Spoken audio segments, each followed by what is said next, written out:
When we set up EJF, we did it on a very simple basis. We travelled around the world, we conducted many field investigations in different countries, and what we saw was it was incredibly simple.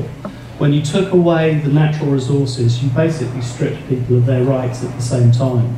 If you take away the forests, what do the forest people have to live on? If you take away the fisheries, what do the coastal people have to live on? And we decided that we needed to bring the two together, to bring human rights and environmental rights, if you like, into one place. So that was the origin of EJF. Now, over the past 20, 30 years, I've seen an awful lot of bad things happen, and also some very good things happen, some very powerful, positive changes in our world. And you can see the issue of environmental justice in everything from plastics to wildlife poaching, from fisheries to forests.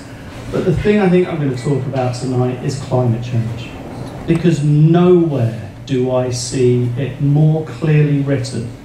And in our actions today, every step we take, every decision we make, they're written in the future. And it's the future of my children, probably your children, and future generations to come. Our actions on climate are quite simply not enough. We have an ecological crisis. Now, I know I could stand before you here and preach and pray and give you figures and facts, and I'm going to give you some. But first of all, because I want to try and set the scene, and I think film does that. I want to show a short film, and it's about climate in a different dialogue. It's not about climate and polar bears, it's not about even climate just and people, it's about climate and conflict. What is happening in our warming world is that it is creating and magnifying risks and threats to us. These risks and threats can seem very distant very often. They can be over there in the future. They're not, they're here and now. And if you look at what happened in Syria, before that war, that awful war erupted, and I'm not here to say to you that climate change was the cause of it. Only a fool or a fraud would say that. But what I am here to say is over 500,000 people were on the move in Syria before a single bullet was fired. And they were on the move because they had lost the means to grow their food. There had been a long and persistent drought that had happened across the Sahel, and if you look 2004, 2005, 2006, it stripped them of their ability to feed themselves. So what happens? What do you do when you cannot feed yourself anymore? When you don't have fresh water, when you don't have the ability to provide for your family, you move.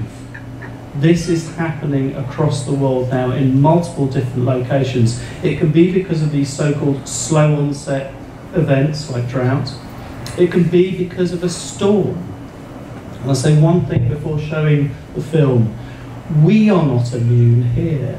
And the reason why we have an enlightened self-interest to act is because it will come home at some point. I'm a professional optimist. I believe we can change our future for the better, and we need to act now. But if you look at, say, the world's most powerful and wealthiest country, the United States, some of you will remember Hurricane Katrina, and I repeatedly and consistently quote the figures from that event. 800,000 people moved. It was the largest migration in modern American history. Texas took in over 200,000 refugees. Whilst you had President Bush circling in his plane looking down on New Orleans and the disaster that happened, you had a national government that was in crisis that didn't know how to respond to one particular storm. So I know before showing this film, I just want to say, because there may be experts in the room, there may be those of you that think I'm drawing too broad generalisations. I know you can't take any one single extreme weather event and link it directly to climate change. We all know that. But what you can say is that climate change now is driving more extreme weather events more frequently and more severe, and it's going to get worse. But there are solutions. So after the film, I'll show you, then I'm going to start talking about the positive stuff, because we can do it. So if we could show this film till the film is going. Here we go.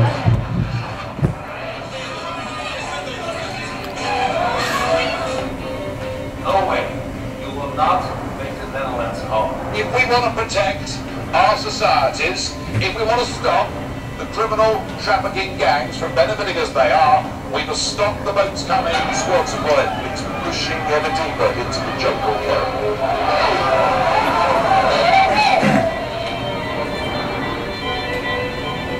Europe thinks they have a problem with migration today caused by the Arab Spring and what's happening in the Middle East. Wait 20 years to see what climate change drives people out of Africa, the Sahel especially. We're talking now not just 1 or 2, 10 or 20, and they're not going to South Africa. They're going across the Mediterranean.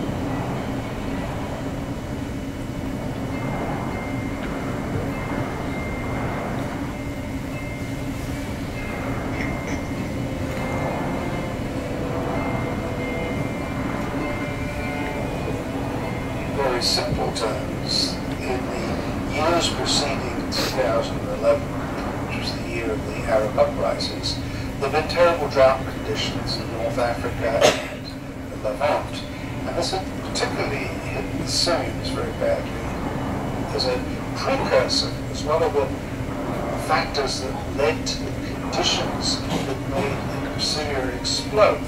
I think there's no doubt the drought played a major role.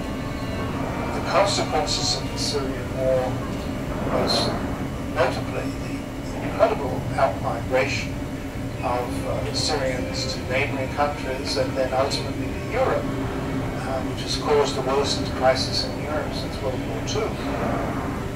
All can be traced backwards to some extent to a drought that occurred in the Middle East in 2004 and 2011. 10 meters of sea level rise, I think would displace roughly 500 million, about 500 million people. And Syria is being less than 1 million refugees, 3/4 of them now into the EU. Less than 1 million have shaken the EU to its core.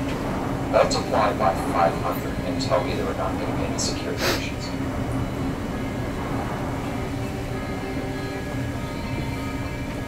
It is places where people are poor, where the climate is likely to be the most severe, where the changes will be the most severe. If we need to look at Southeast Asia, certainly part of that. Arab countries, the Middle East, South America, we've not even begun to explore the challenges in Latin America.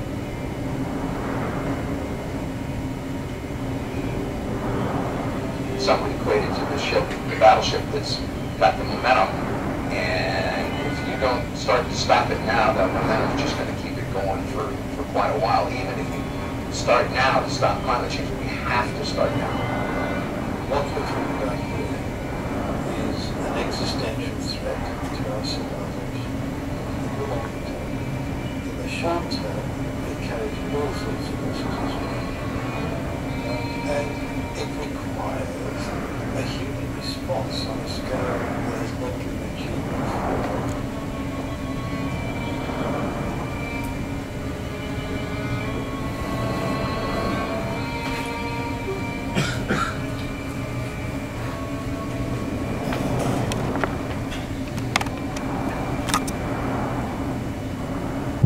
So when we made this film, we deliberately chose the old white men. You'll see most of those were brigadiers, generals, the guys.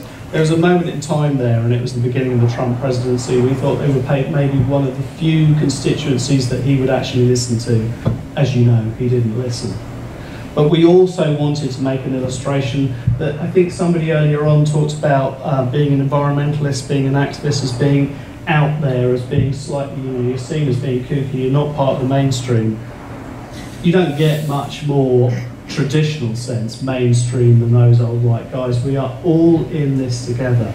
We all have a share in dealing with climate change. And the reason why I decided to talk about this rather than plastics or poaching or something like that is because it is the one overarching issue, it's the defining issue of our times.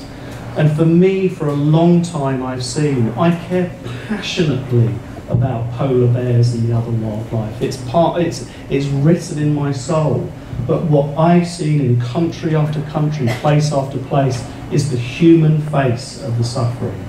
And when you see someone who cannot feed their child because their crops have failed, it's quite a devastating feeling. And this is all about the environment. I've been and experienced aid and development programs where they're handing out bags of rice that have been grown in a southern US state. And it's being grown there because they're irrigating it, they're pouring water on it, they're putting pesticides on it, and they're able to ship it over to this country that doesn't have the ability to do it because it's been stripped from it because of the change in climate. And this now is a situation where we look around the world and you can see something in the region of about 21 million people each year are being forced from their homes as a result of climate change. It's a lot, it's 59,000 people every day, it's 41 people every minute have gone. They've lost their home, they've lost their security, their safety, and that's what I call environmental justice. That's what I took at the heart of this issue that we have to tackle. It will come to us, most of us, wealthy, relatively speaking, relatively secure, will be okay-ish.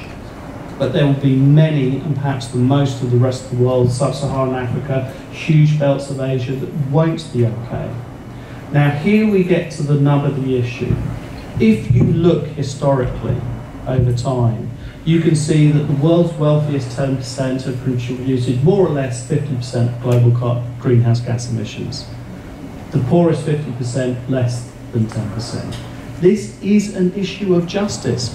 What right do we have to consume in this way if it is having that impact on people elsewhere? And then I want to take it one step further and say, if you look at industrial global greenhouse gas emissions, so not from farms, not from forest loss, not from other causes, you can see since 1988, the year that the Intergovernmental Panel on Climate Change was established, 25 companies and state-owned entities, 25, have emitted more than 51% of global greenhouse gas.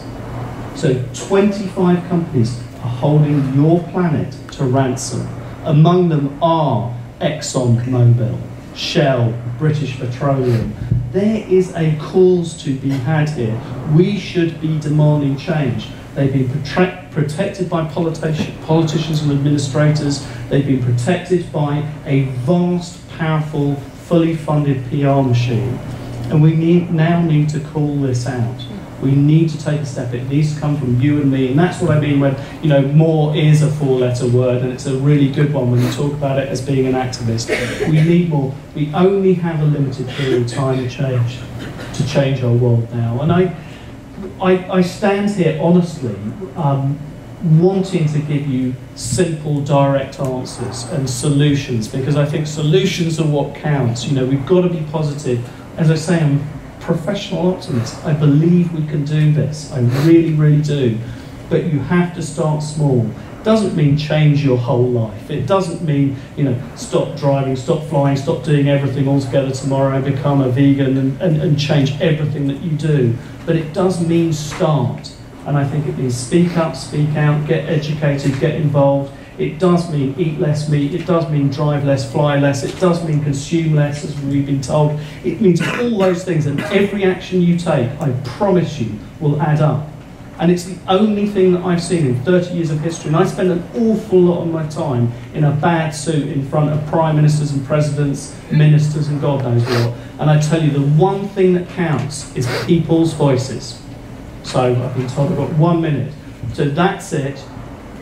I'm proud to be here to speak tonight. I love these events. I think great to the organisers. Well done you, because this is what matters. And all I can say is, you matter, you can make a difference. Thank you.